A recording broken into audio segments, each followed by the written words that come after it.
কেমন হয় যদি আপনি আপনার অফিসিয়াল কোনো ফাইলকে পাসওয়ার্ড দিয়ে লক করে রাখেন, যাতে ওই ফাইলটি অন্য কেউ আর ব্যবহার করতে পারবে না। হ্যাঁ, আমি আজকে আপনাদেরকে শেখাবো কিভাবে আপনি মাইক্রোসফট অফিস ওয়ার্ড 2003 মাধ্যমে একটি গুরুত্বপূর্ণ ফাইলকে পাসওয়ার্ড দিয়ে লক করে রাখতে পারবেন, যাতে ওই ফাইলটি অন্য কেউ আর ব্যবহার করতে না পারে। হাই, আমি প্রিন্স নয়ন, আশা করি সবাই ভালো আছেন। Welcome to my another video. চলুন দেরি না করে শুরু করা যাক।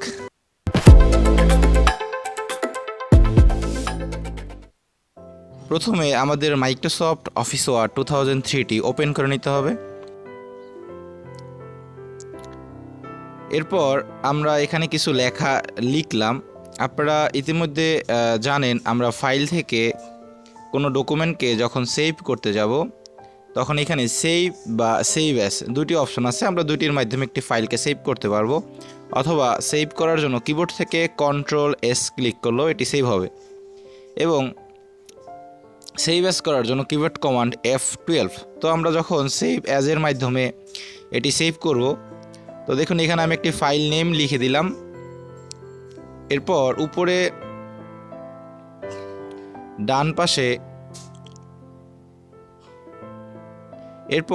ডান পাশে কর্নারে দেখুন টুলস নামে একটি অপশন আছে।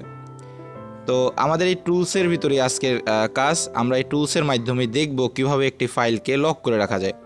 তো টুলস থেকে দেখুন লেখা আছে সিকিউরিটি অপশন। আপনি এখানে ক্লিক করবেন। এবার আপনার সামনে সিকিউরিটি অপশনটি চলে আসছে। তো এবার আমি আপনাদের বোঝার সুবিধার্থে এটি সিলেক্ট করে দেখাচ্ছি। দেখুন এখানে লেখা আছে পাসওয়ার্ড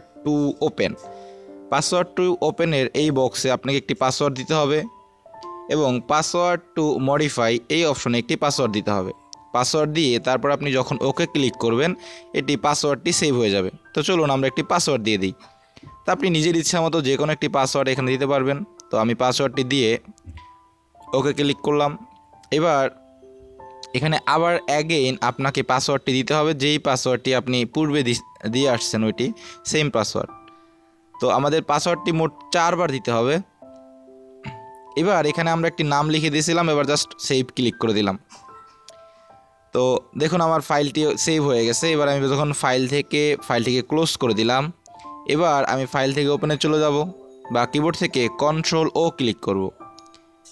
এখানে যেই নামে আমি ফাইলটিকে সেভ করছিলাম, ওই নামটি লিখে যখন ওপেন দিলাম, দেখুন আমার ফাইলটি ওপেন না হয়ে এখানে পাসওয়ার্ড অপশনটি চলে আসছে।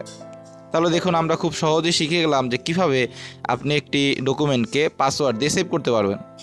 তো এবার আপনাকে কী করতে হবে, যেই পাসওয়ার্ডটি দিয়ে আপনি সেভ করছেন, ওই পাসওয়ার্ডটি এই বক্সে লিখতে হবে।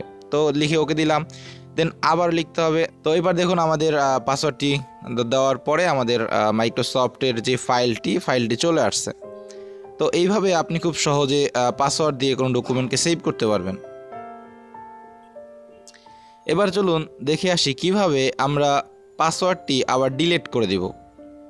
তো এটি করার জন্য আমাদেরকে আবার ফাইল থেকে সেভ অপশনে যেতে হবে, সেভ অ্যাজ অপশনে যেতে হবে। যাওয়ার পর আবার সিকিউরিটি অপশন। এবার দেখুন এখানে পাসওয়ার্ডটি চলে আসছে। তো আপনি কি করবেন, জাস্ট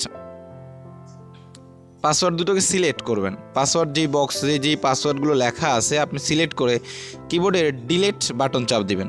ডিলিট বাটন চাপ দিয়ে ওকে দিবেন, দেন অ্যাগেইন সেভ অপশনে ক্লিক করবেন। তো সেভ অপশনে ক্লিক করার পর আমি যখন এটিকে ফাইল থেকে ক্লোজ করে দিব, বা কিবোর্ড থেকে Ctrl+W দিলেও ক্লোজ হবে।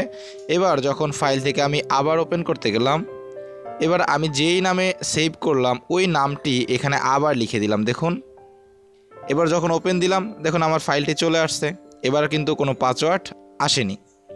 তো এইভাবেই আপনারা আজকে দেখলাম কিভাবে আপনি একটি ফাইলকে খুব সহজে পাসওয়ার্ডের মাধ্যমে সেভ করতে পারবেন, এবং পাসওয়ার্ডটি পুনরায় ডিলিট করে দিতে পারবেন। তো ধন্যবাদ সবাইকে। ইতিমধ্যে আমার চ্যানেলটি যারা সাবস্ক্রাইব করেছেন তাদেরকে অসংখ্য ধন্যবাদ, এবং যারা এখনও সাবস্ক্রাইব করেননি তারা অবশ্যই চ্যানেলটি সাবস্ক্রাইব করে দিবেন। অন্য কোনো একটি ভিডিওতে আবার দেখা হবে। ধন্যবাদ সবাইকে, ভালো থাকবেন সবাই।